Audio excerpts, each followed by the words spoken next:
Сіздер сұраған сол қытырлақ самсаның рецептімен бөлісемін. Ендеше кеттік. Жылы 450 граммдай суымызға 1 ас қасық тұз және де 3-4 қасықтай сұйық май қосып 900-800 граммдай ұн салатын боламыз. Қатты болғанға дейін саласыздар, міндетті түрде қамырымыз қатты қамыр болуы қажет. Және де бес бармақтан қалыңдау етіп жайып алатын боласыздар.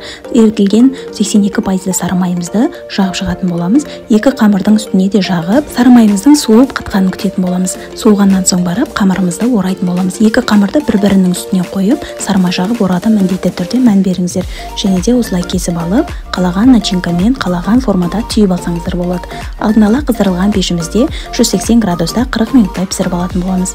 Барлықтарыңызға ас болсын. Толықтай видеоны YouTube каналымда қыр сырларымен бөлістім. Міндетті түрде өтіп қараңыздар.